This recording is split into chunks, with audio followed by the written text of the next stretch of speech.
Hello everyone, welcome back to my channel. సింపుల్గా అలాగే చాలా త్వరగా చేసుకునే పన్నీర్ బిర్యానీ ప్రాసెస్ ఏంటో చూపిస్తాను, చూసేయండి. దీనికోసం ముందుగా 1/2 kg బాస్మతి రైస్ని కడిగి నానబెట్టుకోవాలి.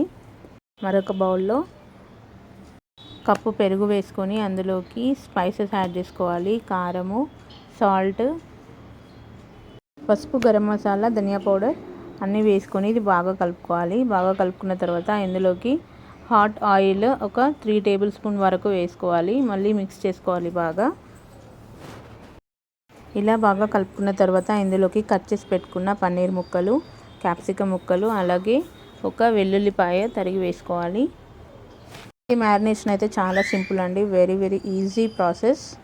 అరగంట సేపు దీన్ని మ్యారినేట్ చేసి పక్కన పెట్టుకోవాలి. తర్వాత స్టవ్ పైన కడాయి పెట్టేసుకొని ఒక 2 టేబుల్ స్పూన్ ఆయిల్ యాడ్ చేసుకొని ఇందులోకి ముందుగా మ్యారినేట్ చేసుకున్న పన్నీర్ ముక్కల్ని వేసి ఫ్రై చేసుకోవాలి. మీ దగ్గర ఏ కలర్ క్యాప్సికమ్ ఉన్నా యాడ్ చేసుకోవచ్చు. ఇది ఇందులో వేసుకున్నాక మంచిగా కలుపుకోవాలి. ఒక 5 to 10 మినిట్స్ పాటు దీన్ని ఫ్రై చేసుకోవాలండి. ఇలా వేగుతుండగానే మరొక స్టవ్ పైన వాటర్ పెట్టేసుకొని బియ్యం ఉడికించుకోవడానికి అన్ని స్పైసెస్ వేసుకొని మరిగించుకోవాలి. చూడండి, 5 to 10 మినిట్స్ తర్వాత మనకి ఇలా ఆయిల్ సపరేట్ అవుతుంది. అంతదాకా మనం వీటిని వేపుకోవాలి. తర్వాత స్టవ్ ఆఫ్ చేసుకొని పక్కన పెట్టేసుకోవాలి. పక్కన పెట్టేసుకున్న తర్వాత స్టవ్ పైన వేరొక బాండి పెట్టుకోవాలి బిర్యానీ కోసం. ఇందులోకి 3 టేబుల్ స్పూన్ ఆయిల్ వేసుకొని సన్నగా తరుక్కున్న ఉల్లిపాయ ముక్కల్ని వేసి ఫ్రై చేసుకోవాలి.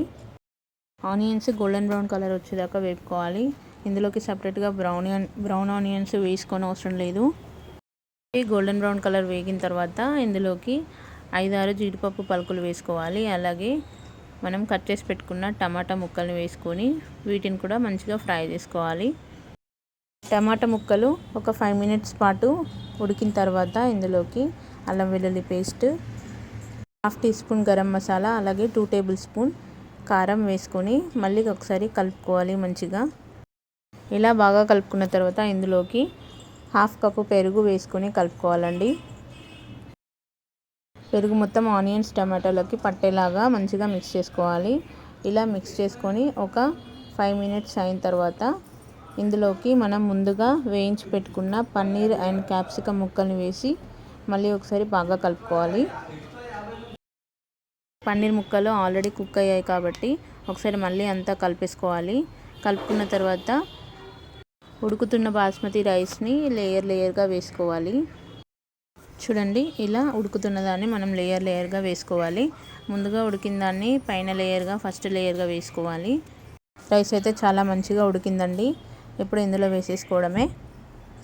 ఇలా వేసుకున్న తర్వాత అన్నం పైన ఫుడ్ కలర్ యాడ్ చేసుకోవాలి. అలాగే కొత్తిమీర, నెయ్యి యాడ్ చేసుకొని మూత పెట్టేసేయాలండి. ఒక 10 మినిట్స్ పాటు కుక్ చేసుకోవాలి. చపాతీ పెనం పైన పెట్టుకొని మనం కుక్ చేసుకుంటే కింద మాడకుండా ఉంటుంది. చూడండి, 10 నిమిషాల తర్వాత ఓపెన్ చేసి చూస్తే ఇలా చక్కగా ఉడికిపోయింది అన్నము. అసలు మనకు ఎక్కువ మాయిశ్చర్ కనిపించదు, నీట్గా అన్నం అయితే ఉడికిపోయింది. సో అదండి పన్నీర్ బిర్యానీ, చాలా ఈజీగా ప్రిపేర్ చేసుకోవచ్చు. మీరు కూడా ఒకసారి ఇంట్లో తప్పకుండా ట్రై చేసి ఎలా వచ్చిందో కామెంట్ చేయండి. అలాగే వీడియో నచ్చితే కనుక తప్పకుండా లైక్ చేసి మీ ఫ్రెండ్స్ అండ్ ఫ్యామిలీకి షేర్ చేయండి. సబ్స్క్రైబ్ చేసుకోండి.